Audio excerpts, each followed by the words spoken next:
और निष्काम को जीवन में उतारना श्रेष्ठ भक्ति। जो भी कुछ करो प्रभु के ऊपर छोड़ दो। भक्ति के इन 2 प्रकारों का वर्णन श्रवण कराया। इसलिए भक्ति में ज्ञान का होना बहुत जरूरी है। हम भक्ति करते हैं, पर कौन सी भक्ति करते हैं ये अब आपने जान लिया होगा। सकाम भक्ति, सकाम भक्ति के करने पर हमारे पुण्यों का नाश होता है और कामनाओं की पूर्ति होती नहीं, क्योंकि हमारे कामनाएं इतनी कि पिछला हिसाब पूरा ही नहीं हुआ तो आगे कैसे मिले। इसलिए ज्ञान दूसरा मार्ग है भगवत प्राप्ति का ज्ञान। ज्ञान का होना जरूरी है, पर हम ज्ञान का उपयोग ही नहीं करते। हम तो देखा देखी करते हैं, जैसा पीछे आगे वाला करे पीछे वाला भी वैसा ही करे। मंदिर देवालय में जाते हैं तो अधिकांशतः ऐसा तो हो नहीं पाता कि हमें स्वतंत्रता से हम पूजा का लाभ ले सकें, पर हमसे पहले कोई और भी पूजा करने के लिए बैठा होता है। और जब वो पूजा कर रहे होते हैं तो उस अवस्था में, उस स्थिति में जो पीछे वाला होता है ना, वो क्या ध्यान देता है, देखता है कि ये कैसे कर रहा है। जैसे ये कर रहा है फिर अपने से तुलना करता है, फिर विचार करता है कि हाँ ये सही है और मैं गलत हूं। जैसा वो कर उसने किया पीछे वाले ने भी वैसा ही किया, किसी भी रूप में। भोग लगाने का भी यही तरीका अधिकांशतः पूजा अर्चना में किया जाता है। देखा भी होगा आपने, किया भी होगा, करते भी होंगे। सेवा पूजा अर्चना के लिए जब मंदिर देवालय में जाते हैं तो माताएं बहनें भक्त अधिकांशतः उनके पास सारी सुविधाएं रहती हैं। वो पात्र भी रहता है जिसको बोलते चौपड़ा, हाँ, जिसमें सब रखा रहता है। चंदन भी, तंदुल भी, मिष्ठान भी, फूल भी, अगरबत्ती भी, बत्ती भी, सब उसी में ही रखी रहती है, सारी व्यवस्था। मंदिर पहुंचे, जो भी करना था किया, अंत में हम भोग लगाते हैं ठाकुर जी को रिझाने के लिए, प्रभु को रिझाने के लिए भोग लगाते हैं। अब भोग के लिए हम ले ही जाते हैं अपने साथ कुछ ना कुछ, कोई कुछ ले जाए, कोई कुछ ले जाए, जिसके पास जैसी सुविधा होती है। पर जब हम भोग लगाते हैं तो उसका भाव क्या होता है भोग लगाने का। भोग हम समझते हैं कि जैसे हम मुख से खाते हैं ऐसे ये भी मुख से खाते हैं।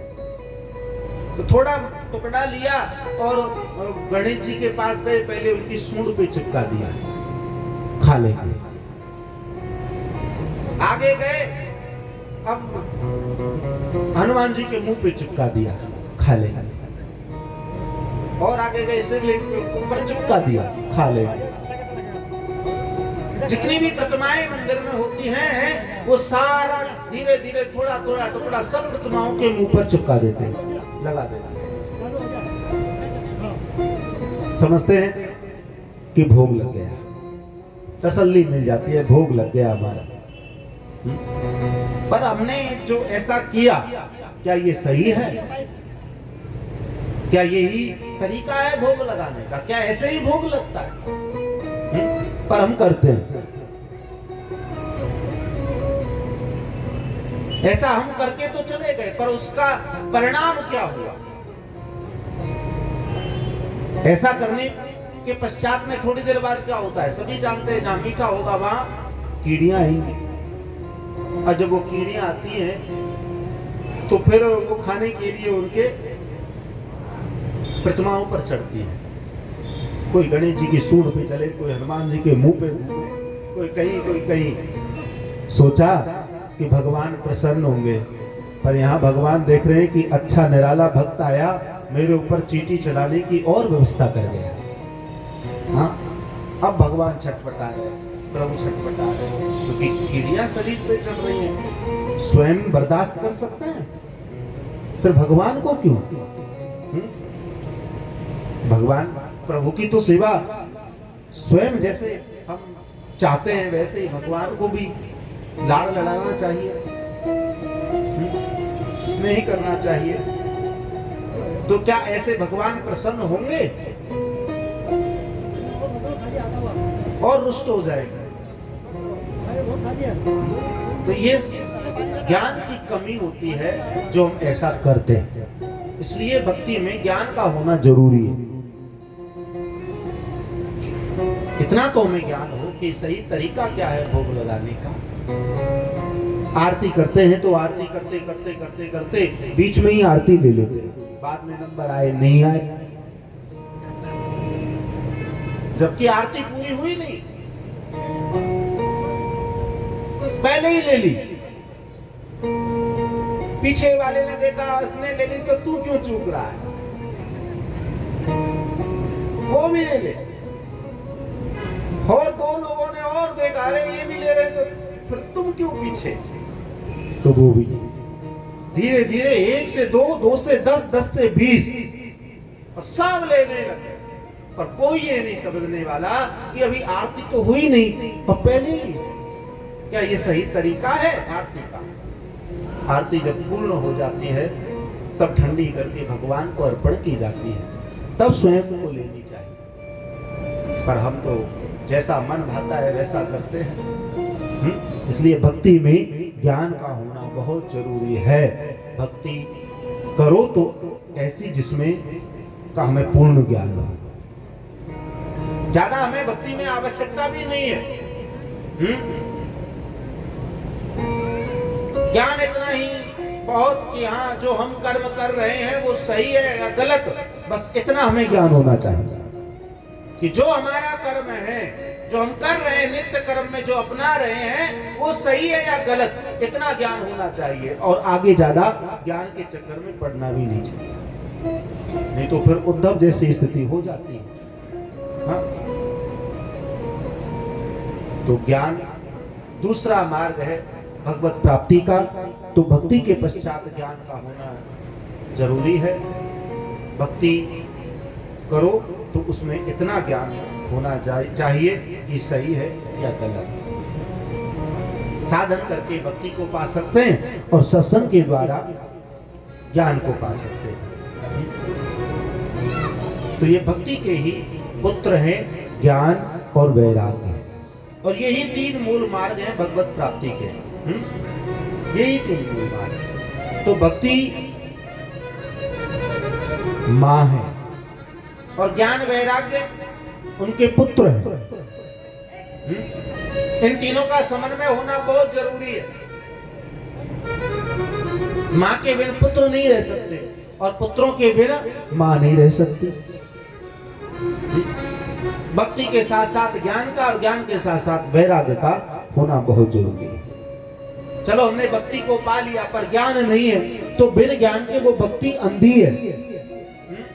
अंधेरे में चलने जैसी वाली बात हो, कब ठोकर लग जाए क्या पता। और चलो हमने ज्ञान को भी प्राप्त कर लिया और भक्ति नहीं है, तो बिन भक्ति के वो ज्ञान भी अपंग है।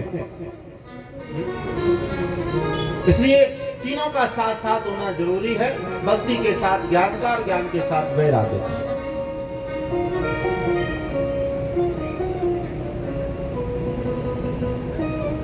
तो प्रथम महात्मा की चर्चा के अंतर्गत यही बताया है, भक्ति ज्ञान वैराग्य की ही चर्चा की है। भगवत प्राप्ति का मूल मार्ग है भक्ति, भक्ति के पश्चात ज्ञान, ज्ञान के पश्चात वैराग्य, और तीनों को पाने के पश्चात तो मुक्ति सहज है। भागवत में परम ब्रह्म भगवान श्री हरि नारायण के अवतारों की कथाओं का वर्णन दिया है। और आप जानते ही हैं, प्रभु के अवतारों के बारे में आपने सुना ही होगा। कितने अवतार मेरे प्रभु के बतलाए हैं आप जानते होंगे। बताओ जरा, कितने अवतार बताए मेरे प्रभु के? सुना है? नहीं सुना? परम ब्रह्म भगवान श्री हरि नारायण के 24 अवतार बतलाए हैं।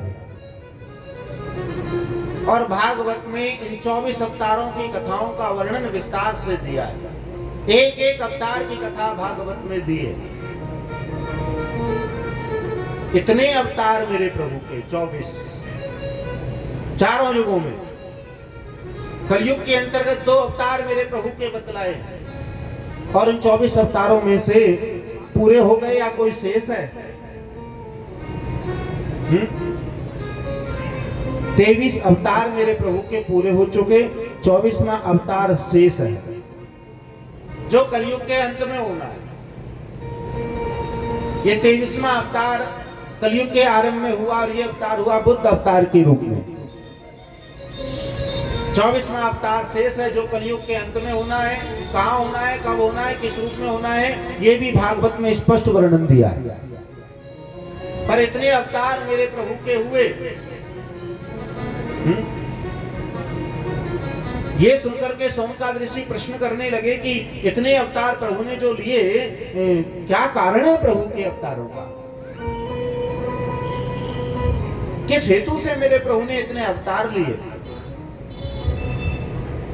तो सूत जी महाराज कहते हैं कि प्रभु के अवतारों के कोई अनेक कारण नहीं है, केवल एक ही कारण है। और गीता में स्पष्ट मेरे प्रभु के अवतारों का वो कारण बतलाया है।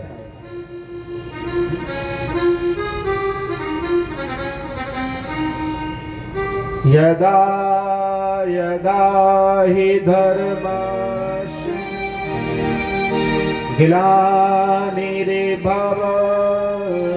भारत अभ्युत्थानम् अधर्मस्य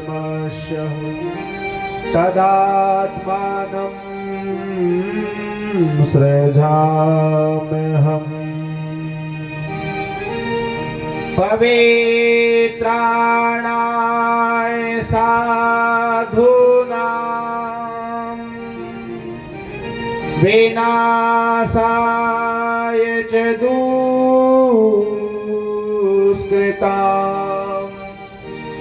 धर्म संस्थापनार्थाय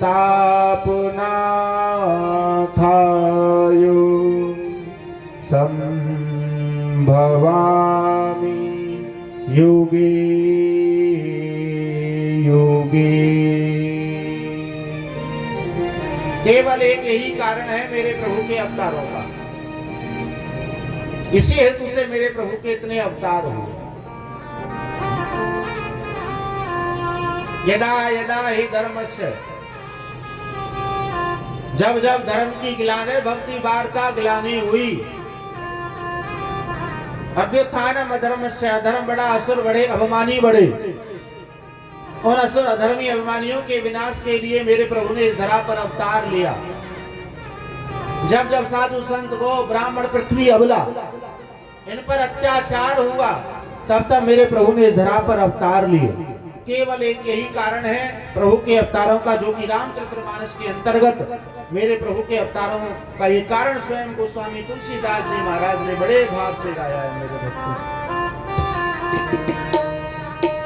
जब जब हुए धर्मों की हानि, जब जब हो धर्म की हानि, जब जब होए धर्मों की हानि, जब जब होए धर्म की हानि, आड़ाई असुरी अधमो अभिमानी, असुरे अधम अधम अभिमानी, असुर अधम अभिमानी।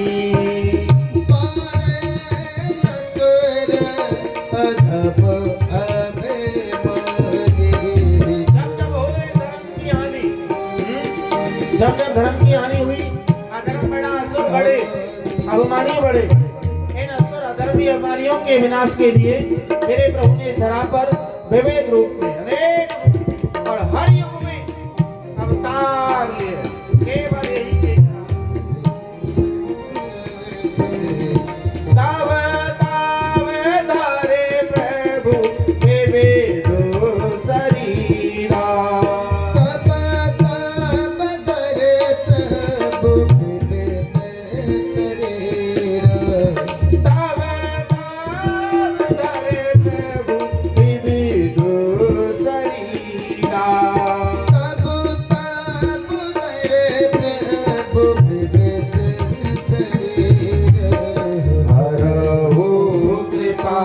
निधि संतान वीरा। हरहु कृपा निधि संतन पीर। हरहु कृपा निधि संतान वीरा। हरहु कृपा निधि संतन पीर। सीताराम सीताराम सीताराम कहिए। सीताराम सीताराम सीताराम कहिए। श्री राम जय जय राम। श्री राम जय जय राम। श्री राम जय जय राम। श्री राम जय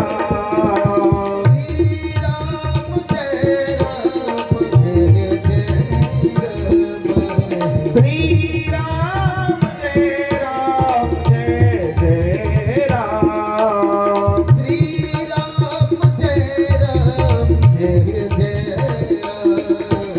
श्री राम जय राम। श्री राम जय जय राम। श्री राम जय जय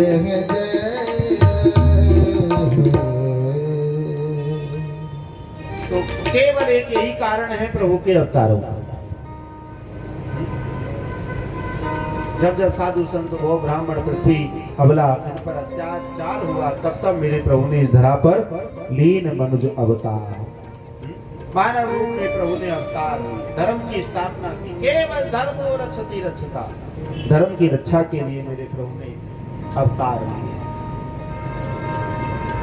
इतने अवतार मेरे प्रभु के हुए, कारण बतलाया और 24वें अवतार का भी विस्तार से वर्णन कहा कि अवतार कलयुग के अंत में होगा। अब कलयुग का अंत कब होना है? मालूम होगा आपको? मालूम है? कलयुग की भी तो आयु है, चारों युगों की अलग अलग आयु है। कलयुग की भी अवधि है, इसका भी समय है। सुना होगा आपने, कभी पहले भी बताया होगा, किसी ने सत्संग में चर्चा हुई की होगी। कितनी आयु बताई है कलयुग की, मालूम है किसी को? नहीं? याद रखना, कलयुग की आयु है 4,32,000 वर्ष। इतना समय कलयुग का रहना है, आयु है इसकी। अब इसमें से अब तक कलयुग का कितना समय निकला है? कोई ज्यादा नहीं, मात्र 6,200 वर्ष के करीब कलयुग के व्यतीत हुए। 32,000 भी पूरे नहीं हुए, 4 लाख और शेष पड़े।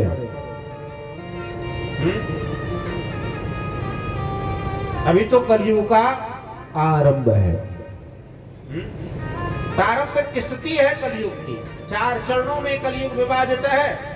कलयुगे कली प्रथम चरणे, ये कलयुग का पहला चरण चल रहा है। जब कलयुग के आरंभ की ये दशा है, तो विचार करो कलयुग की अंत की दशा क्या होगी।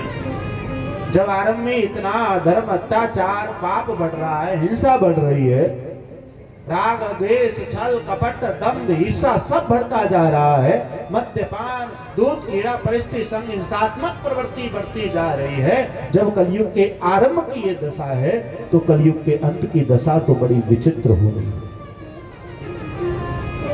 चारों तरफ आज भी इस स्थिति में कहीं ना कहीं ऐसी घटनाएं हो रही है। देख रहे हैं, सब जान रहे हैं कैसा समय आ गया है।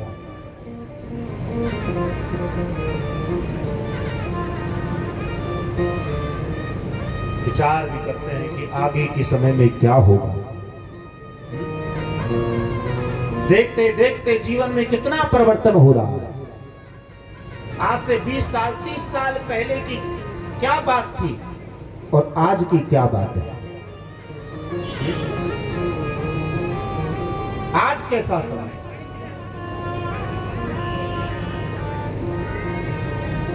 कितना परिवर्तन। पहले तो भी मानव 100 वर्ष तक जीता था, अब कौन 100 वर्ष जी पा रहा है? मानव की आयु भी कम होती जा रही है। कितना समय लास्ट जी पाता है मानव? लास्ट 70-80, हाँ? और 50 के बाद तो पता ही नहीं, और अब तो 50 से पहले वालों का भी नहीं पता, सोते सोते कब रह जाए कोई पता नहीं।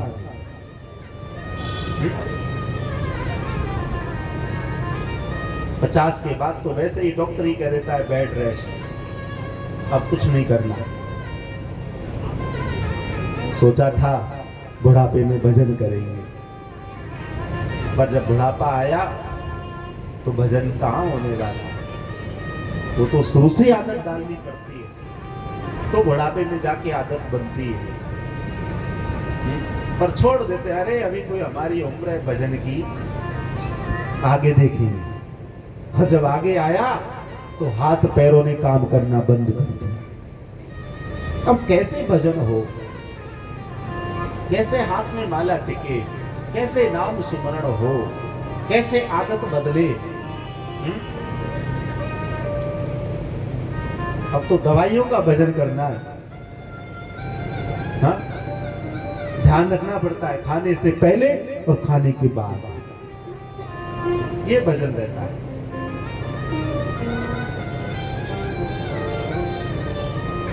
सतयुग में मानव की आयु थी 1 लाख।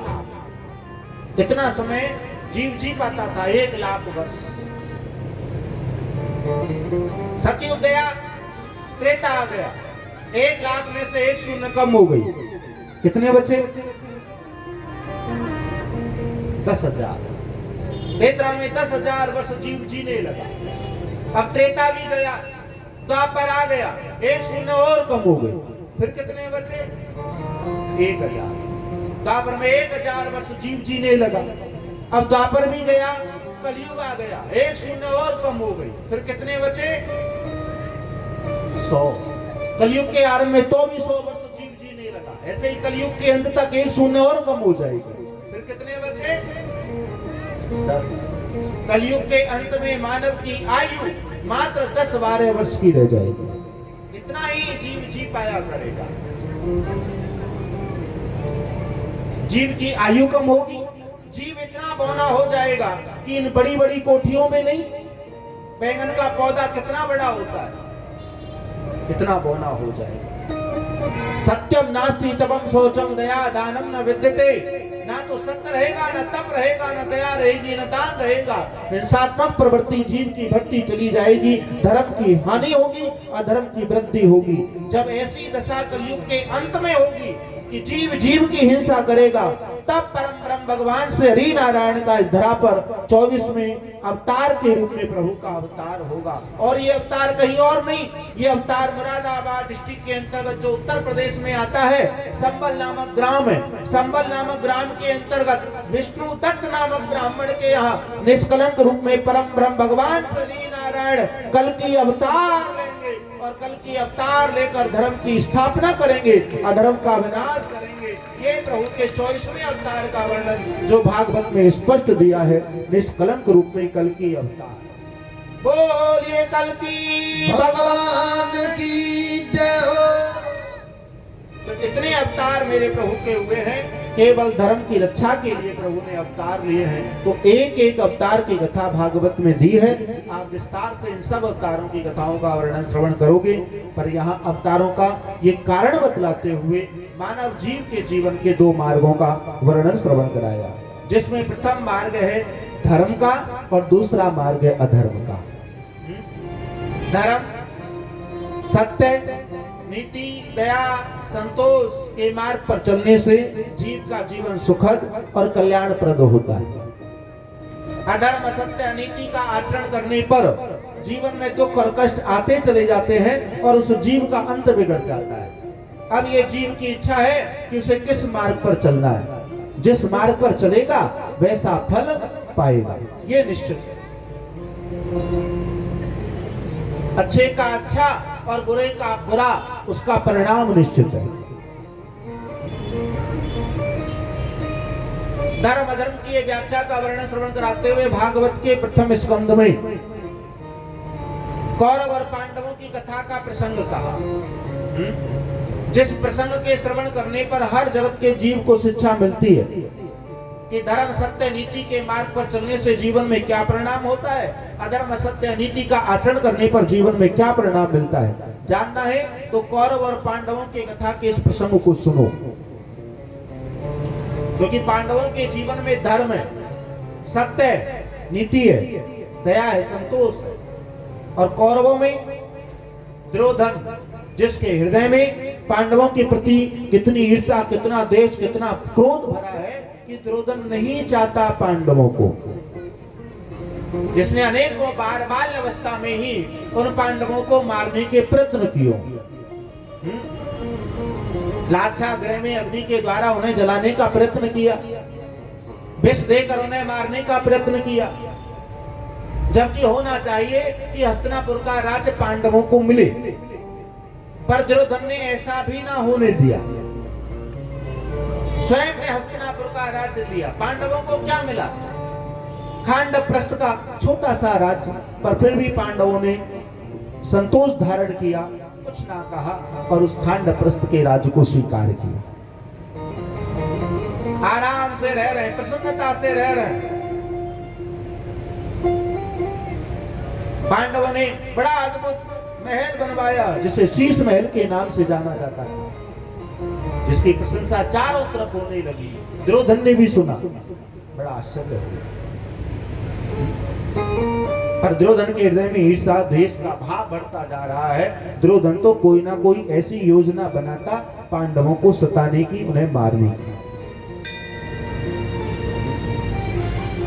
हृदय में बदले की भावना लेकर दुर्योधन ने हस्तिनापुर के अंतर्गत एक दूध क्रीड़ा का आयोजन किया। दूध क्रीड़ा अर्थात जुआ खेल, जो राजा महाराजाओं का शौक। ये खेल भी दो ही पक्षों में होना है, कौरव पक्ष और पांडव पक्ष। आज हस्तिनापुर से पांडवों के पास आमंत्रण पत्र आया है दूध क्रीड़ा में भाग लेने के लिए। वर्षों बाद हस्तिनापुर से आमंत्रण आया है तो पांडवों ने जाने का निर्णय लिया। पांचों पांडव और द्रौपदी आज हस्तिनापुर आए दुर्योधन के उस दूध क्रीड़ा में भाग लेने के लिए। बड़ा आदर, बड़ा सम्मान किया। पांडव समझ ना पाए कि कौरवों के इस आदर सत्कार में कहीं छल छिपा है, क्योंकि पांडव निर्मल है, उनके हृदय में कोई ऐसा भाव नहीं। जबकि पांडवों को तो ऐसा लगा कि चलो कम से कम कौरव आदर सत्कार मान सम्मान करना तो सीखे। सभा लगी, जिस सभा में एक तरफ कौरव पक्ष और दूसरी तरफ पांडव पक्ष। कौरव पक्ष से महाराज दुर्योधन आए खेल में भाग लेने के लिए, पांडव पक्ष से महाराज युधिष्ठिर आए खेल में भाग लेने के लिए। दोनों के मध्य में शर्त रखी, मध्य में मामा शक्ति को पासे फेंकने के लिए बैठाई जानी। शर्त को स्वीकार किया और खेल आरंभ हुआ। जो भी धन वस्त्राभूषण दांव पर लगाने के लिए लाए, आज उसे दांव पर लगाया गया। खेल आरंभ हुआ। शक्ति ने इस प्रकार पासे फेंके कि पांडव हार गए और दुर्योधन जीत गया। और जो भी धन वस्त्राभूषण बचा उसे भी दांव पर लगाया। शक्ति ने इस प्रकार पासे फेंके कि फिर पांडव हार गए और दुर्योधन जीत गया। अब ये तो खेल ही ऐसा। इस खेल में एक पक्ष की हार और एक पक्ष की जीत संभव है, पर जब जो हारता है ना, उसके हृदय में एक ऐसी आंतरिक उमंग जागृत होती है कि मैं एक बार और खेल के देखूं। हो सकता है जो हारा हूं वो जीत जाऊं। हारे हुए को जीतने की इच्छा से वो सने सने अपना सब कुछ दांव पर लगाता चला जाता है, पर हारे हुए को जीत नहीं पाता और जो भी कुछ बचा उसे भी गंवा बैठता है। आज ऐसा ही पांडवों के साथ हुआ। हारे हुए को जीतने की इच्छा से पांडव सने सने सब कुछ अपना दांव पर लगाते चले गए, पर हारे हुए को जीत नहीं पाए। सारा सब धन वस्त्राभूषण चला गया, राज्य को भी दांव पर लगाया, सबने ने इस प्रकार पासे फेंके कि पांडव हार गए, राज्य को भी हार गए। महल को भी दांव पर लगाया, सबने ने इस प्रकार पासे फेंके कि पांडव महल को भी हार गए। यहां तक कि पांडव आज कौरवों के सभा में दास बन गए, कुछ ना रहा, सब चला गया पांडवों का।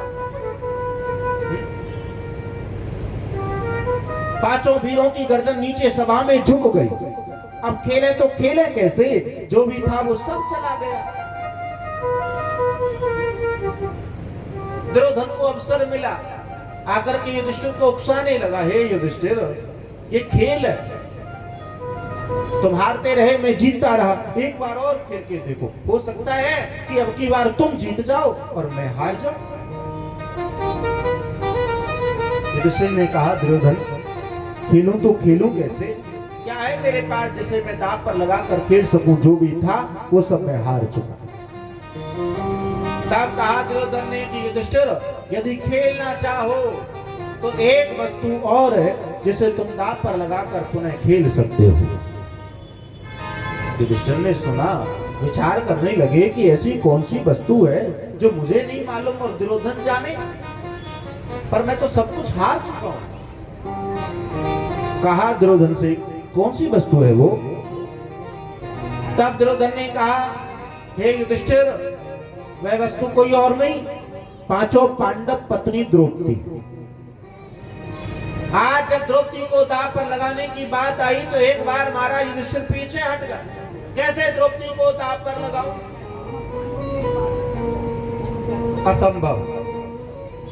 पर दुर्योधन ने यहां युधिष्ठिर को लोभ दिया, लोभेन पापेन पापेन मृत्यु, लोभ पाप का मूल कारण है।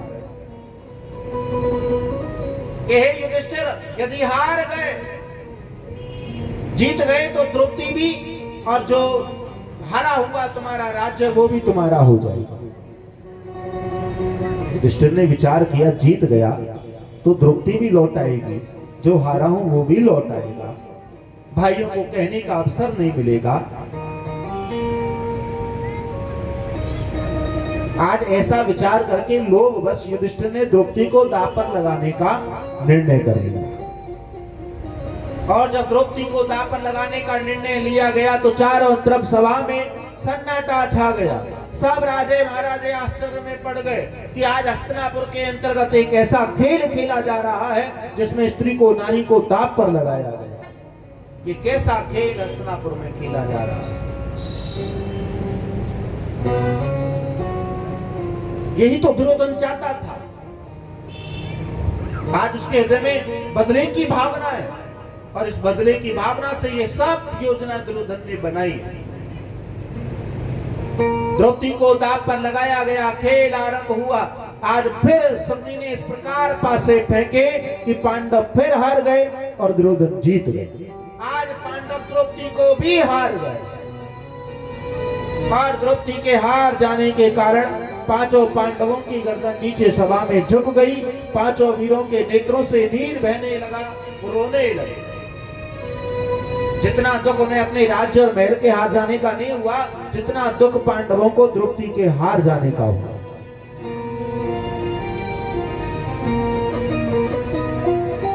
आज दुर्योधन सभा में हंसता हुआ उठ खड़ा हुआ, यही तो चाहता था। दुशासन को आदेश दिया, जाओ दुशासन, सभा के मध्य में द्रौपदी को लाया जाए। राजा का आदेश। आज सभा के मध्य में द्रौपदी को लाया गया। जैसे ही सभा के मध्य में द्रौपदी आई, कहा दुर्योधन ने, द्रौपदी। आज दुर्योधन ने सभा में द्रौपदी को दंड दिया और दुशासन को आदेश दिया सभा में द्रौपदी को निर्वस्त्र करने का। और जब राजा का ये न्याय द्रौपदी ने सुना तो द्रौपदी से रहा ना गया। कैसे रहा जा सकता है? स्त्री की, नारी की सभा में लाज जा रही है। चारों तरफ सभा में द्रौपदी ने दृष्टिपात किया कि जरा मैं भी तो देखूं कौन कौन महान पुरुष आए हैं मुझे सभा में निर्वस्त्र होता देखने के लिए। चारों तरफ जब सभा में द्रौपदी ने दृष्टिपात किया तो बड़े बड़े विद्वान जनों को देखा। एक तरफ तो कुलगुरु द्रोणाचार्य, दूसरी तरफ वृद्ध भीष्म पितामह, कृपाचार्य, ऐसे महान विद्वान जनों को जब देखा तो उनको देख द्रौपदी को लगा कि इनकी शरण में जाने पर मेरी लाज बच जाएगी। आज अपनी लाज रखने हेतु द्रौपदी पितामह की शरण में आई और आकर हाथ जोड़ करके पितामह से प्रार्थना करने लगी कि हे पितामह, मैं आपकी पुत्र वधू, और आज आपकी पुत्र वधू को दंड मिला है कि उसे सभा में निर्वस्त्र किया जाए। क्या आप अपनी पुत्र वधू को सभा में निर्वस्त्र होते देख पाओगे? पितामह कुछ ना बोले। कहा द्रौपदी ने, हे पितामह, प्रथम तो मुझे बताया जाए कि मैंने इस राज्य की ऐसी कौन सी हानि की, मुझसे ऐसा कौन सा अपराध हुआ है जिसके कारण मुझे ये दंड मिला, और यदि मुझसे कोई अपराध हुआ है भी तो न्याय के साथ दंड दिया जाए। मैं स्वीकार करती हूँ पितामह, पर ये न्याय नहीं है, ये तो न्याय की आड़ में अन्याय का आचरण हो रहा है। इतना तो आप भी जानते हो पितामह कि ये कहाँ का न्याय है कि किसी स्त्री को, नारी को सभा में निर्वस्त्र किया जाए। रोको इस दुर्योधन को, ये ऐसा अपराध और अन्याय का आचरण ना करे पितामह।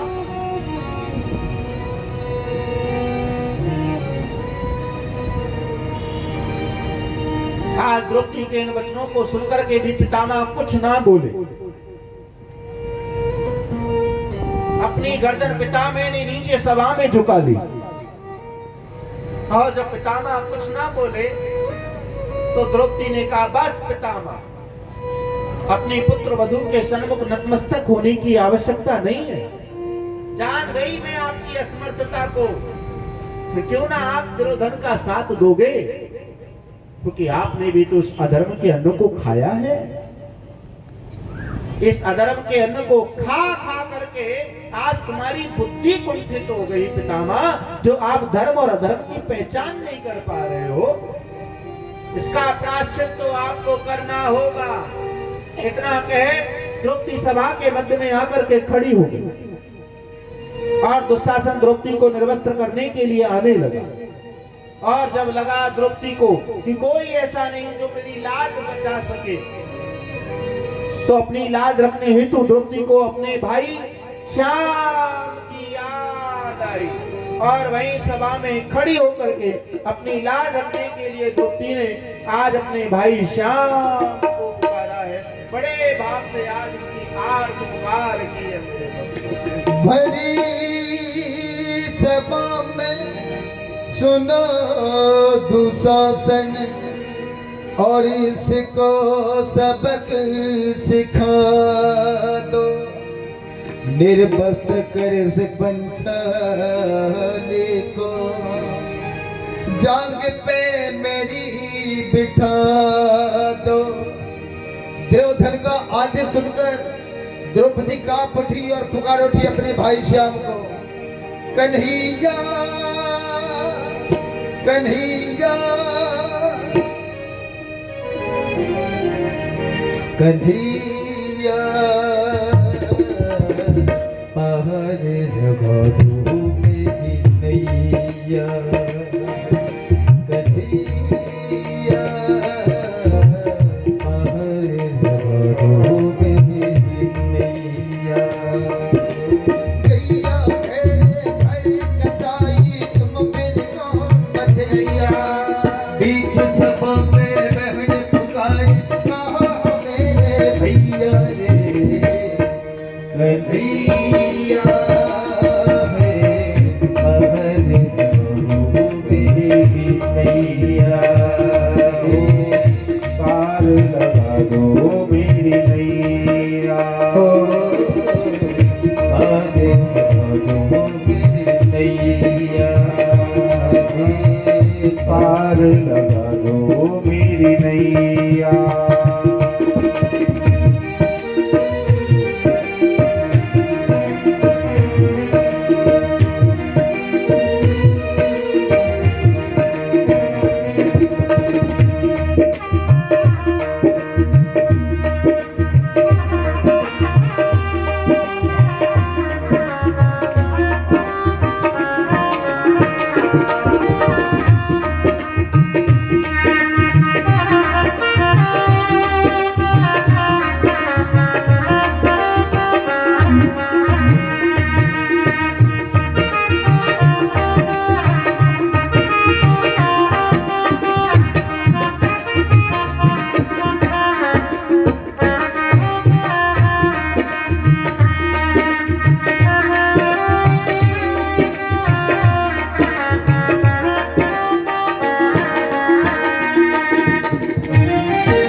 लाचार हुए हो, किसको जे पुकारो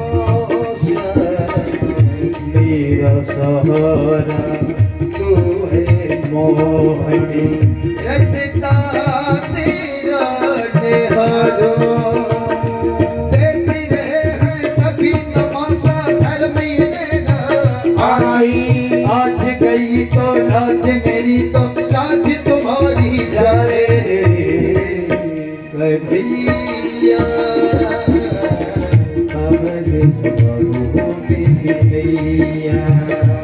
ओ पार लगा दो मेरी नैया।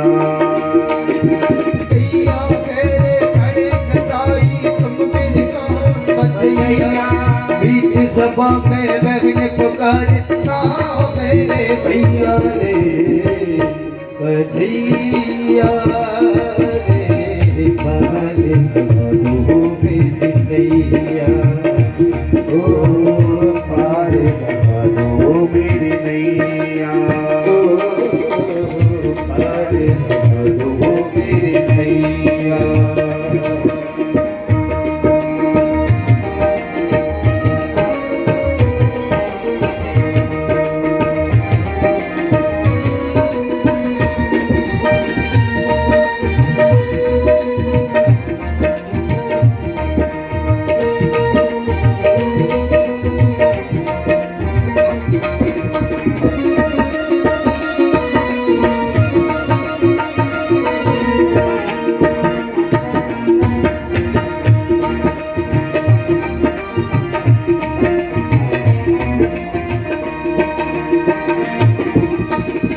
अपने अटारे हारे जुए और धन रतन खजाने,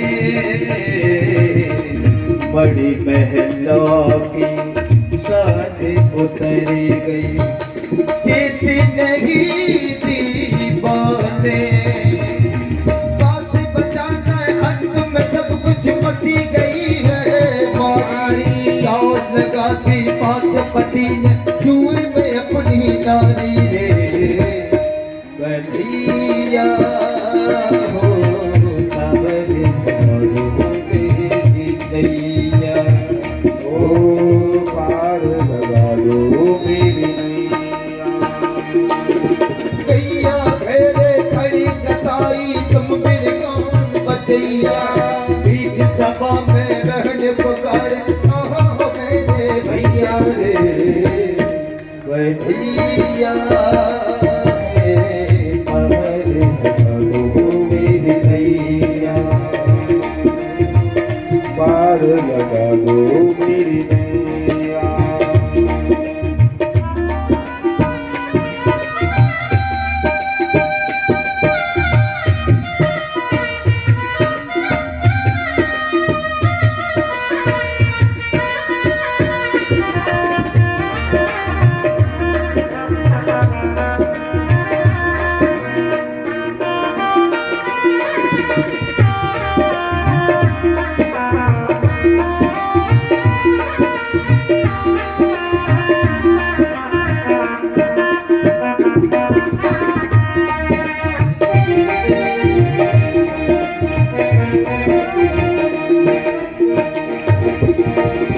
देखो धर्म निभाते बाते, शंका मेरी मिटा हो,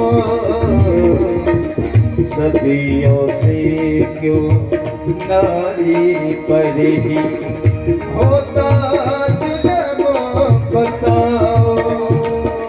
इन पर ढाली मेरी रक्षा का शर्म से आगे पीछे, तानक सीना जो चलते थे आज किए सर नीचे रे भैया रे पार लगा दो मेरी नैया। ओ पार लगा दो मेरी नैया।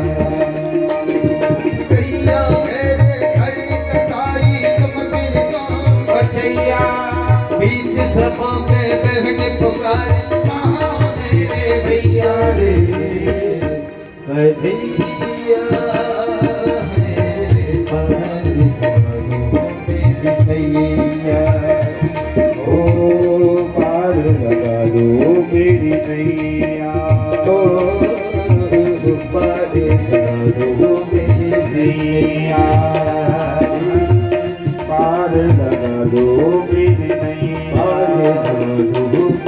बड़े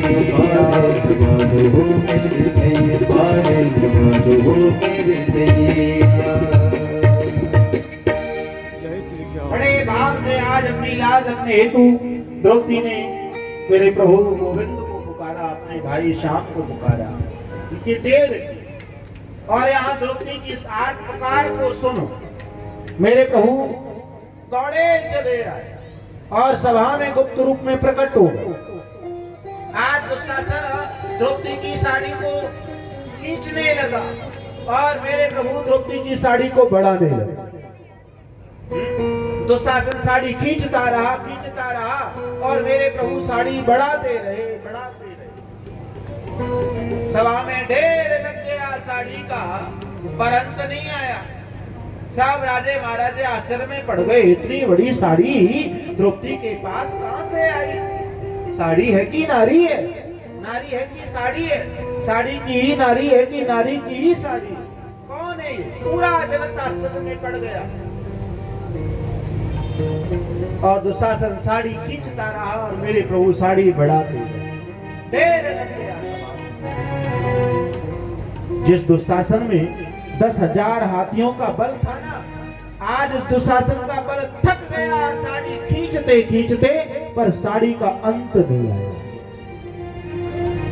इस प्रकार मेरे प्रभु ने सभा में द्रौपदी की लाज रखी और ये लीला कोई समझ और जान ही ना पाया। और इतनी बड़ी साड़ी आज मेरे प्रभु ने द्रौपदी को प्रदान की और द्रौपदी की लाज रखी, केवल एक चीर के बदले। जब मेरे प्रभु की बाल अवस्था थी तो प्रभु खेल रहे थे, खेल में मेरे प्रभु की उंगली चिर गई, रक्त बहने लगा और द्रौपदी की जब दृष्टि गई, प्रभु की उंगली से रक्त बहता देखा तो वहां द्रौपदी से रहा ना गया, तुरंत अपनी साड़ी से चीर फाड़ी और कृष्ण की उंगली पर लपेटा। आज उस चीर के बदले मेरे प्रभु ने द्रौपदी को इतनी बड़ी साड़ी प्रदान की कि पूरा जगत आश्चर्य में पड़ गया कि इतनी बड़ी साड़ी द्रौपदी के पास कहां से आई? केवल एक चीर के बदले। इस प्रकार मेरे प्रभु ने द्रौपदी की लाज रखी और ये कोई समझ जान ही ना पाई। सभा के निर्णय अनुसार द्रौपदी को पुनः पांडवों के लिए प्रदान किया।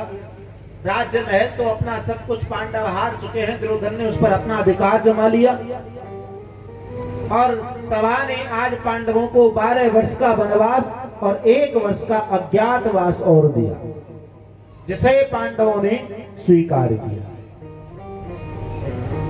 कि अब पांडवों के पास केवल वन का ही आश्रय। पांचों पांडव वनवासियों का रूप धारण कर 12 वर्ष के वनवास की अवधि को व्यतीत करने के लिए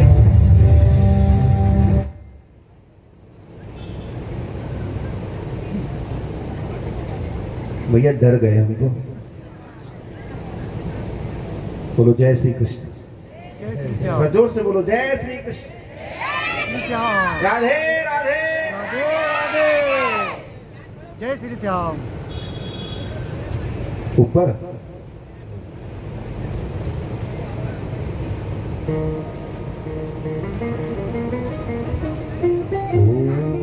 जय श्री कृष्ण, जय श्री कृष्ण, जय श्री कृष्ण, जय श्री कृष्ण। कोई नहीं बोलता जय श्री कृष्ण, सभी बोलिए जय श्री कृष्ण। ताली बजा के बोलिए, जय श्री कृष्ण, पीछे वाले भी बोलिए जय श्री कृष्ण, जय श्री कृष्ण, जय श्री कृष्ण, जय श्री कृष्ण, जय श्री कृष्ण। तो इस तरह आज पांचों पांडव और द्रौपदी वन गमन कर जाते हैं और दूर वन में जाकर छोटी सी कुटिया बना करके पांडव वहां रहने लगे। सने सने समय व्यतीत होने लगा।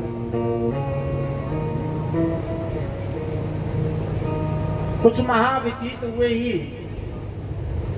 कि हस्तिनापुर के अंतर्गत आज दुर्वासा ऋषि का आगमन हुआ, जो कौरवों के और पांडवों के भी गुरु है। पर बड़े क्रोधी स्वभाव के हैं, जिनके साथ 10,000 शिष्य मंडली है। आज हस्तिनापुर में जब उनका आगमन हुआ तो दुर्योधन ने विचार किया कि यदि गुरुदेव की सेवा में कहीं कोई कमी रह गई तो क्रोध में आकर के श्राप दे देंगे। तो श्राप के भय के कारण स्वयं दुर्योधन उनकी सेवा के लिए दौड़ पड़ा कि कहीं कोई कमी ना रह जाए, व्यर्थ क्रोध में श्राप का भोग भोगना पड़ेगा। बड़े आदर भाव के साथ दुर्योधन दुर्वासा ऋषि को अपने महलों में लेके आया। जो 10,000 शिष्य मंडली थी, सबके रहने की व्यवस्था की, सबके लिए अलग अलग शिविर बनवाए और गुरुदेव को तो बड़े आदर भाव के साथ महलों में लेके गया और उच्च आसन गुरुदेव को प्रदान किया और स्वयं गुरुदेव की सेवा में दुर्योधन लगा। इस तरह दुर्वासा ऋषि ने दुर्योधन के इस आदर सत्कार के भाव को देखा, सेवा भाव को देखा, तो दुर्वासा ऋषि विचार करने लगे कि लोग कहते हैं कि दुर्योधन ऐसा, पर दुर्योधन तो बड़ा साधु सेवा भावी है। लोग यूं ही व्यर्थ बातें बनाते हैं, ऐसा लगा। पर ऋषि ये समझ ना पाए कि जो दुर्योधन मेरी सेवा करने में लगा है, ये हृदय से सेवा नहीं है, ये तो भय के वश सेवा हो रही है। भय अर्थात श्राप का भय। यदि श्राप का भय ना हो तो दुर्वासा ऋषि की सेवा ना करेगा।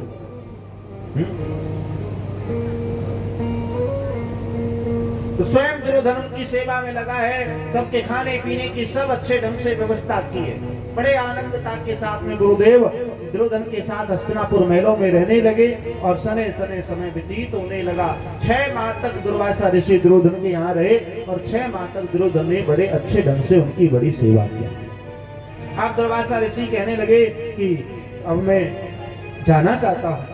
तो दुर्योधन ने दुर्वासा ऋषि के जाने की विदाई की, बड़े अच्छे ढंग से व्यवस्था की। जितनी भी शिष्य मंडली थी, आज सबको प्रसन्न किया, दान वस्त्राभूषण दक्षिणा देकर के उनको विदा किया और गुरुदेव को तो बड़े आदर भाव के साथ में बड़े अच्छे ढंग से आज उनकी गुरुदेव की विदाई की।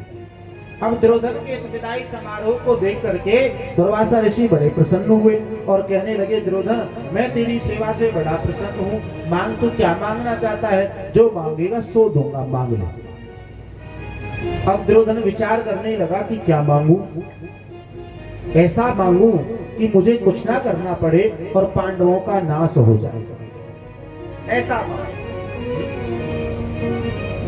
अब ऐसा क्या मांगा जाए? दुर्योधन विचार कर रहे हैं कि पांडव वन में रहकर कैसे कैसे अपने जीवन का निर्वाह कर रहे हैं। दुर्वासा ऋषि क्रोधी स्वभाव के हैं और 10,000 शिष्य मंडली इनके साथ में। यदि मैं एक दिन भोजन करने का अवसर पांडवों के यहाँ प्रदान कराऊं तो पांडव इतने भोजन की व्यवस्था वन में कहां से कर पाएंगे, और जब वो इतने भोजन की व्यवस्था नहीं कर पाएंगे तो गुरुदेव क्रोध में आकर पांडवों को श्राप देंगे और पांडवों का नाश हो जाएगा। मुझे कुछ ना करना पड़ेगा और पांडवों का नाश हो जाएगा, ऐसा भाव दुर्योधन के हृदय में आया। दुर्वासा ऋषि कहते हैं, मांगो दुर्योधन, क्या मांगना चाहते हो? तब दुर्योधन हाथ जोड़कर कहने लगे कि गुरुदेव जब आप देना ही चाहते हो तो सुनो, मैंने तो आपकी सेवा करके अपना कल्याण पाया ही पाया। मेरी भावना है कि मेरे भाई पांडवों का भी कल्याण हो जाए। आप बस एक बार मेरे भाई पांडवों के यहाँ जाकर उनको भी अपनी सेवा करने का अवसर प्रदान करें।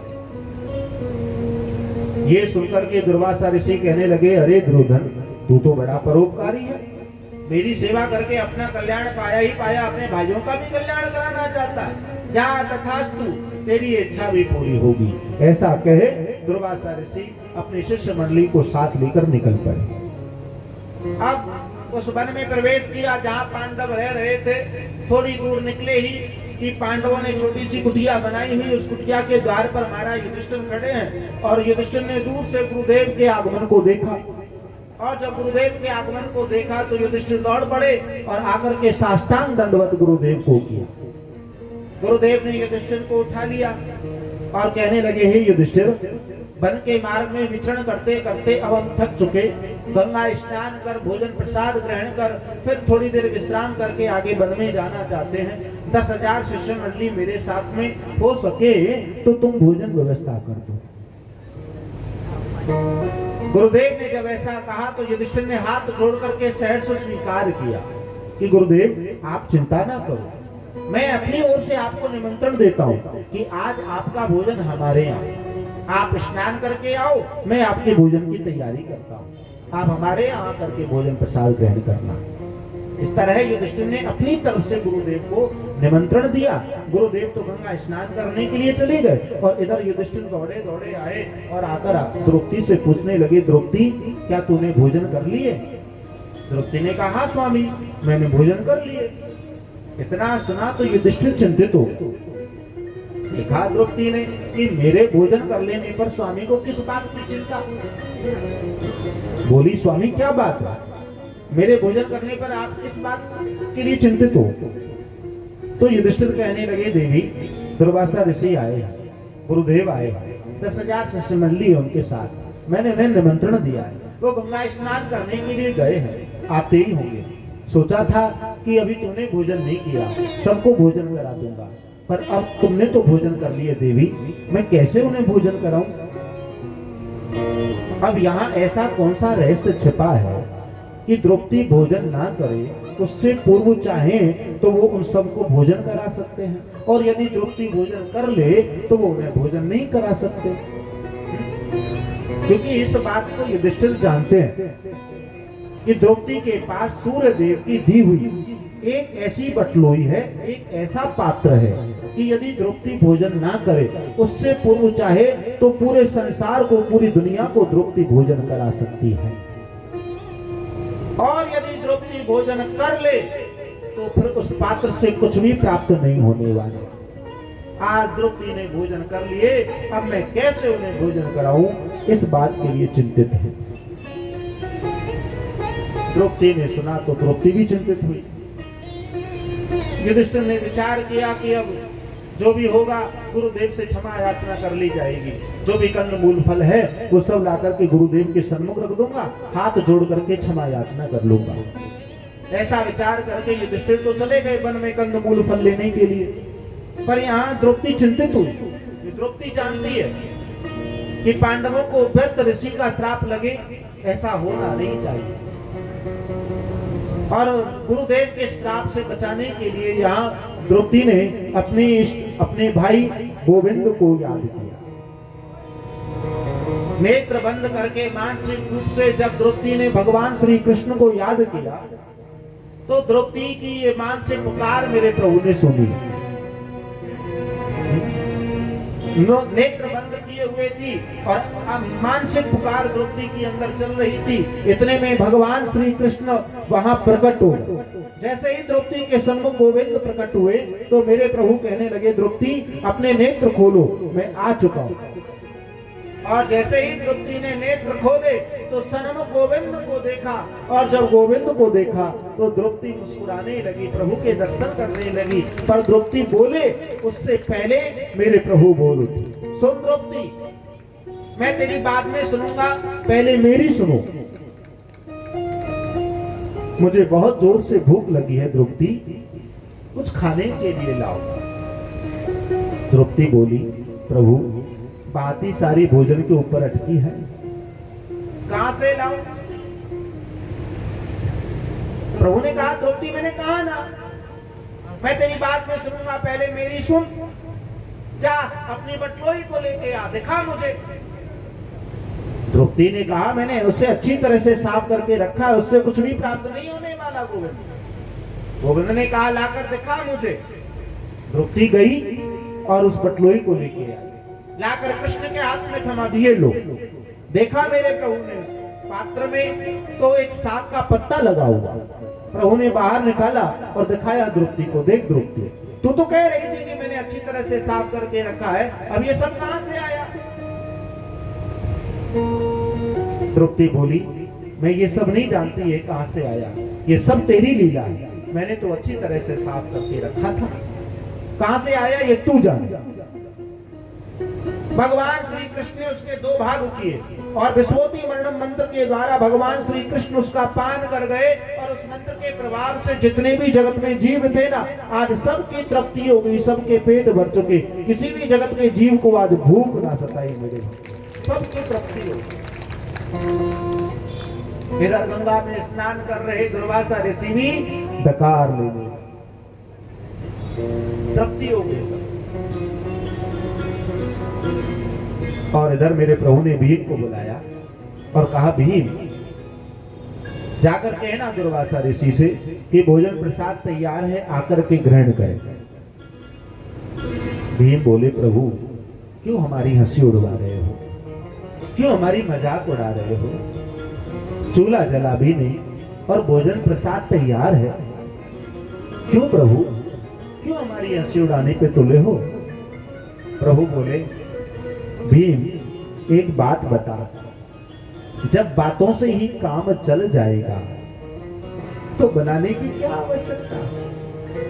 भीम ने सुना, क्या बातों से ही काम चल जाएगा? हाँ, बातों से ही काम चल जाएगा। बस तू जाकर इतना कह देना कि द्वारका से श्री कृष्ण भी पधारे हैं तुम्हारे स्वागत के लिए। भीम ने सोचा जरा देखते हैं। भीम आने लगे जहां दुर्वासा ऋषि गंगा स्नान कर रहे थे, डकार लेते हुए अपने शिष्यों से कहने लगे, भाई सुनो शिष्यों, मुझे तो भूख लगी नहीं, मैं तो भोजन का एक भी ग्लास खा नहीं सकता। पांडवों ने भोजन बनाया होगा, तुम वहां जाकर के भोजन प्रसाद ग्रहण कर लेना। इतने में भीम चले आए और आकर कहने लगे, गुरुदेव जल्दी करो, भोजन प्रसाद तैयार है, आकर ग्रहण करो। अब गुरुदेव को तो भूख लगी नहीं, शिष्यों को भी भूख लगी नहीं, पर गुरुदेव ने जब ऐसा कहा तो शिष्य हाथ जोड़ करके पहले ही बोल उठे, गुरुदेव भूख आपको ना लगी तो भूख हमें भी नहीं लगी, हमारे भी बस की बात नहीं जो भोजन का हम एक भी ग्रास खा ले। गुरुदेव ने कहा, अरे शिष्यों क्या कह रहे हो, हमने कह करके भोजन बनाया है, 10,000 लोगों का भोजन पांडवों ने पाया है, कोई नहीं खाएगा तो क्या कहेंगे पांडव? इतनी तैयारी इतनी व्यवस्था उन्होंने की है, अच्छा नहीं लगता, जाओ। शिष्यों ने साफ मना कर दिया, गुरुदेव हमारे बस की बात नहीं जो हम भोजन प्रसाद ग्रहण कर सकें। इधर भीम ने कहा, गुरुदेव जल्दी करो, आपके स्वागत के लिए द्वारका से श्री कृष्ण भी पधारे हैं। और जब गुरुदेव ने ये सुना कि द्वारका से श्री कृष्ण भी पधारे हैं, तब गुरुदेव कहने लगे अपने शिष्यों से, अरे भैया शिष्यों, बचना है तो भाग लिख लो, यदि भोजन नहीं किया तो जबरदस्ती भोजन करा देगा, बचना है तो भाग लिख लो। गुरुदेव ने लिया अपना सोटा, अपना कमंडल और भाग दौड़े। आगे आगे गुरुदेव और पीछे पीछे शिष्य भागने लगे। भागते भागते भागते दुर्वासा ऋषि की शारीरिक स्थिति बिगड़ गई। आज मुख से उल्टी हुई और जो अन्न मुख से निकला, देखा गुरुदेव ने विचार किया कि अन्न तो हमने दुर्योधन के यहाँ खाया था, लगा कि दुर्योधन ने हमें भोजन में मिलाकर कुछ खिला दिया है, जिसके कारण ना तो हमें भूख लग रही और शारीरिक पीड़ा और सता रही है। आया ऋषि को क्रोध, लिया अंजलि में जल और दिया दुर्योधन को श्राप, हे दुर्योधन तूने साधु संतों के भोजन में मिलाकर कुछ खिला दिया, जिसके कारण हमें ना तो भूख लग रही, शारीरिक पीड़ा और सता रही है, ये तूने अच्छा नहीं किया, जा मैं तुझे श्राप देता हूं कि तेरा नाश। सोचा था दुर्योधन ने कि पांडवों का नाश होगा, पर यहां हुआ कुछ और, स्वयं दुर्योधन को ही वो श्राप लगा। हर जगत के जीव को यहाँ इस प्रसंग से शिक्षा मिलती है कि कभी भी किसी के बारे में हमारे हृदय में ऐसा भाव ना आए कि इसका नाश हो। जो सामने वाले के बारे में ऐसा सोचता है उसका कुछ नहीं बिगड़ता, स्वयं का ही बिगड़ जाता है। मेरे भक्तों, ऐसा दुर्योधन के साथ हुआ। स्वप्न में भी हमारे हृदय में ऐसा भाव ना आए, किसी के प्रति कोई कुभाव ना आए। हो सभी का भला ये करो कामना, ऐसी कामना करो कि सबका भला हो। पर जब सामने वाले से ऐसा कहते हैं ना, तो तुरंत सामने से जवाब आता है कि मैं और तेरा भला। अरे पहले मेरा तो हो तो मैं तेरा सोचूं। पर मेरे भक्तों, कर भला तो हो भला, भला करोगे तो भला होगा। बहुत सुंदर ये भाव है कि हो सभी का भला ये करो कामना, ऐसी कामना करो कि सबका भला हो। मैली होने ना पाए कोई भावना, हमारी भावना मैली ना होने पाए। भावना मैली कब होती है? जब हमारे हृदय में किसी के प्रति ऐसे भाव और विचार आते हैं तो हमारी भावना मैली हो जाती है। ये शिक्षा हमें इस प्रसंग से मिलती है, यदि हम किसी का भला ना कर सके ना तो हमें बुरा करने का भी अधिकार नहीं है। किसी को यदि पुष्प ना दे सके तो उसके जीवन में कांटे बोने का भी अधिकार हमें नहीं है। भला किसी का कर न सको तो बुरा किसी का मत करना। पुष्प नहीं बन सकते तो तुम कॉफी बन कर मत रहना। पुष्प नहीं बन सकते तो तुम कॉफी बन कर मत रहना। भला किसी का कर न सको तो बुरा किसी का मत करना। भला किसी का कर न सको तो बुरा किसी का मत करना। पुष्प नहीं बन सकते तो तुम कॉफी बन कर मत रहना। पुष्प नहीं बन सकते तो तुम कांटे बन कर मत रहना। पुष्प नहीं बन सकते तो तुम कॉफी बन कर मत रहना। पुष्प नहीं बन सकते तो तुम कांटे बन कर मत रहना।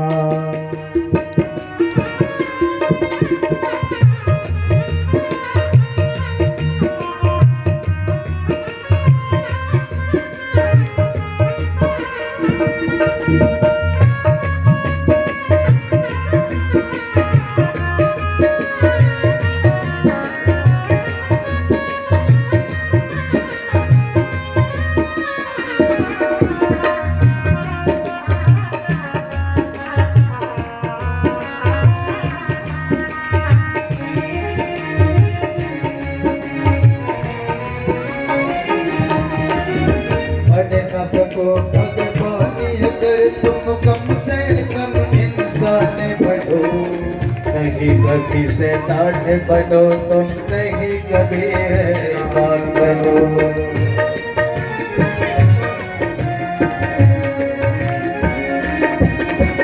बन न सको भगवान अगर तुम कम से कम इंसान बनो।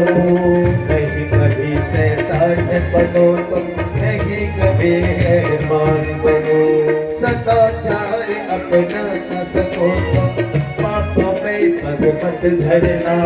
सदाचार अपना न सको तो पापों में पग मत धरना। पुष्प नहीं बन सकते तो तुम कॉफी बन कर मत रहना। पुष्प नहीं बन सकते तो तुम कांटे बन कर मत रहना। ओ भला किसी का कर न सको तो बुरा किसी का मत करना। भला किसी का कर न सको तो बुरा किसी का मत करना। पुष्प नहीं बन सकते तो तुम कॉफी बन कर मत रहना। पुष्प नहीं बन सकते तो तुम कांटे बन कर मत रहना।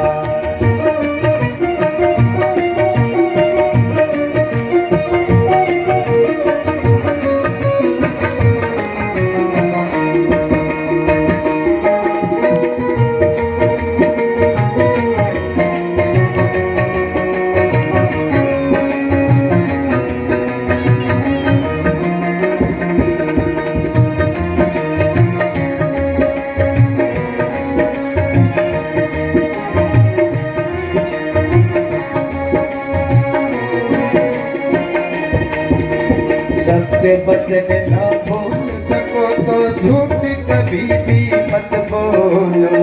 मौन रहोते ही अच्छा, कम से कम किस तो मत बोलो।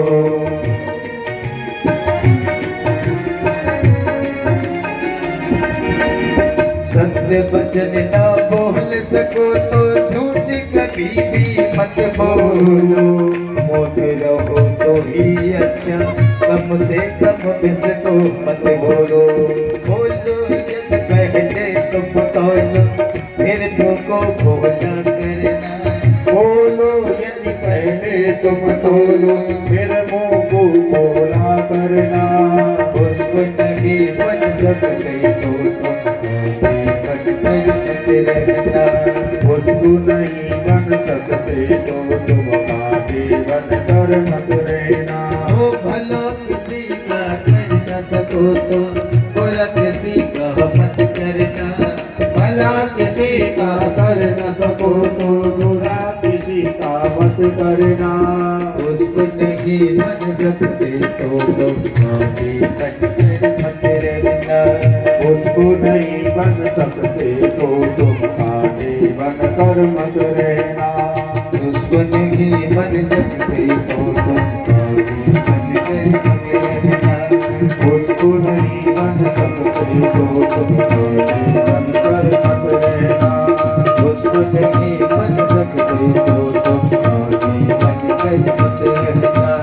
उसको नहीं बन सकते तो तुम कांटे बन कर मत रहना। कांटे बन कर मत रहना। कांटे बन कर मत रहना। कांटे बन कर मत रहना। कांटे बन कर मत रहना। कांटे बन कर मत रहना। तो ये शिक्षा हमें यहाँ प्राप्त होती है, यदि किसी को पुष्प ना दे सके तो उसके जीवन में कांटे बोने का अधिकार नहीं है। यदि भला ना कर सके तो बुरा करने का भी अधिकार नहीं है। ये शिक्षा इस प्रसंग के द्वारा प्राप्त होती है। सोचा था दुर्योधन ने, पर हुआ उसका उल्टा। स्वयं दुर्योधन को ही श्राप लगा। इस तरह पांडवों ने 12 वर्ष के वनवास की अवधि को सने सने वन के अंतर्गत व्यतीत किया। उस वनवास की अवधि में दुर्योधन ने अनेक प्रकार से उन्हें मारने के सताने के प्रयत्न किए। अब पांडवों का 1 वर्ष का अज्ञातवास, जिसे पांडवों को गुप्त रूप में व्यतीत करना है। तो पांचों पांडव वेश बदलकर, सेवक बनकर महाराज विराट के यहाँ जाकर सेवकाई करने लगे। 1 वर्ष के अज्ञातवास को उन्होंने महाराज विराट के यहाँ सेवक बनकर के व्यतीत किया।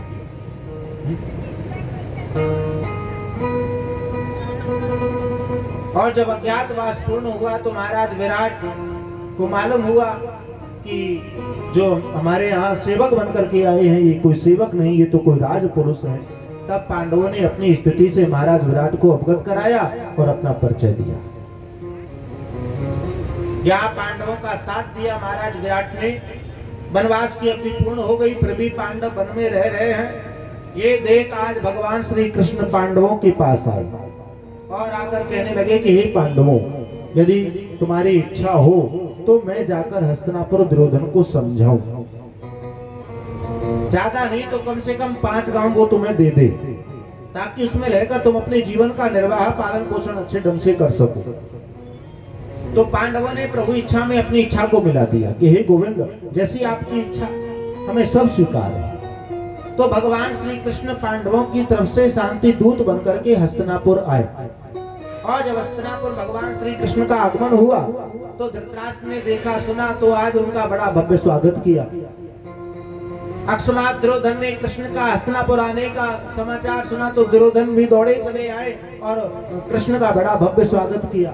पर अकस्मात कृष्ण हस्तिनापुर आए हैं, ये शंका बार बार दुर्योधन को हृदय में आ रही है। आज सभा लगी हुई, जिस सभा में दुर्योधन पूछ उठा अकस्मात हस्तिनापुर आने का कारण। तब भगवान श्री कृष्ण दुर्योधन से कहने लगे, दुर्योधन जानना चाहते हो तो सुनो, मैं पांडवों की तरफ से शांति दूत बनकर के आया हूँ। मुझे सब मालूम है, मैं सब जानता हूँ। तुमने पांडवों के राज्य को अपने राज्य में मिला लिया, उनके महल पर अपना अधिकार जमा लिया। तुमने पांडवों को 12 वर्ष का वनवास और 1 वर्ष का अज्ञातवास दिया, फिर भी पांडवों ने इसे स्वीकार किया और वनवास की अवधि को व्यतीत किया। अज्ञातवास भी उनका पूर्ण हो चुका, फिर भी वो वन में रह रहे हैं। दुर्योधन, मैं केवल इतना कहना चाहता हूं कि पांडव तुम्हारे भाई हैं, ज्यादा नहीं तो कम से कम तुम 5 गांव पांडवों के लिए दे दो, ताकि वो उसमें रह करके अपने जीवन का निर्वाह पालन पोषण अच्छे ढंग से कर सके। जब भगवान श्री कृष्ण ने दुर्योधन को 5 गांव देने की बात कही तो दुर्योधन कहने लगा कि हे कृष्ण, मैं पांडवों के लिए सुई की नोक की बराबर जगह नहीं देने वाला और तुम 5 गांव देने की बात कर रहे हो। प्रभु ने कहा, दुर्योधन इसलिए कह रहा हूं क्योंकि वो तुम्हारे भाई हैं, तुम राजा हो। यदि तुम अपने भाइयों के लिए 5 गांव दे दोगे तो तुम्हारे राज्य में कौन सा घाटा पड़ जाएगा। दुर्योधन ने कहा कि यदि पांडवों में शक्ति है तो युद्ध करके अपने राज्य को ले ले। प्रभु ने कहा दुर्योधन, मैं युद्ध के लिए थोड़ी ना आया हूं, और युद्ध का परिणाम जानते हो, युद्ध तो तब संभव है जब दोनों पक्ष आपस में बराबर में हो। पांडव कैसे तैसे वन में रहकर जीवन का निर्वाह कर रहे हैं और तुम पांडवों से युद्ध की इच्छा कर रहे हो। मैं युद्ध के लिए नहीं आया हूं दुर्योधन, मानो मेरी बात। प्रभु ने कहा दुर्योधन, तुम राजा हो और राजा का धर्म है कि जो भी उसकी प्रजा में रहे प्रसन्नचित्त और खुश रहे। यदि तुम अपने भाइयों के लिए 5 गांव दे दोगे तो तुम्हारे राज्य में कौन सा घाटा पड़ जाएगा। वो तुम्हारे भाई हैं, तुम राजा हो। तब दुर्योधन राज्य के अपमानवश कहने लगा कि मैं राजा हूं, किसको दूं किसको ना दूं ये मेरी इच्छा, क्योंकि मैं राजा हूं। जब ये अपमानजनक शब्द मेरे प्रभु ने सुने तो प्रभु कहने लगे दुर्योधन, छोड़ इस अवमान को कि मैं राजा हूं। तू तो अब राजा बना है, पर तुझसे पहले इस पृथ्वी पर और बड़े बड़े राजा हो चुके, पर कोई ना बचो या काल बलीते मिट गए नाम निशान। जब काल आया ना तो बड़े बड़े राजाओं के नामों निशान मिट गए। दुर्योधन मान मेरी बात, छोड़ इस व्यर्थ अपमान को कि मैं राजा हूं, ये मेरा राज्य है। आज मेरे प्रभु ने दुर्योधन को समझाया, पर दुर्योधन अपमान बस ना मान।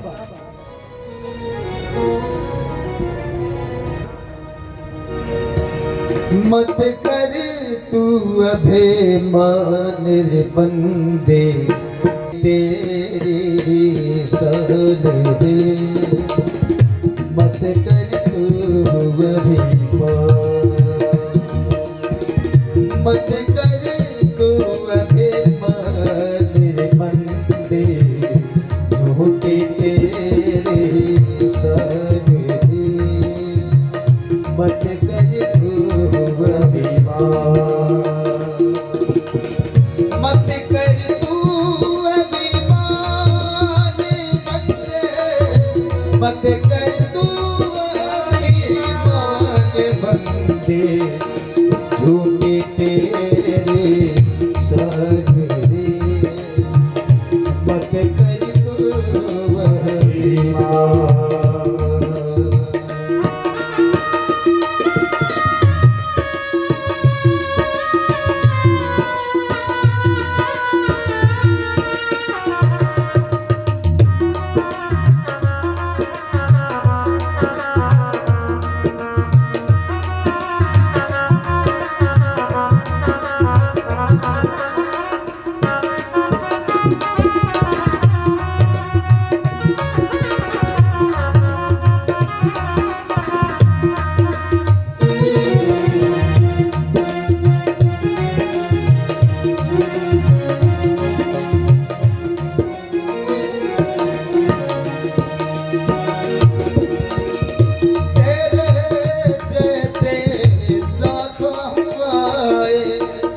लाखों इस माटी ने खाए, लाखों इस माटी में समाए।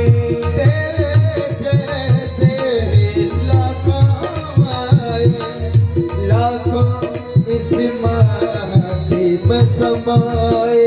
ओ लाखों इस माटी में समाए। रहना मेरे बंदे, झूठे तेरे साथ रे। मत कर तू अभिमान, मत कर तू अभिमान बंदे, झूठे तेरे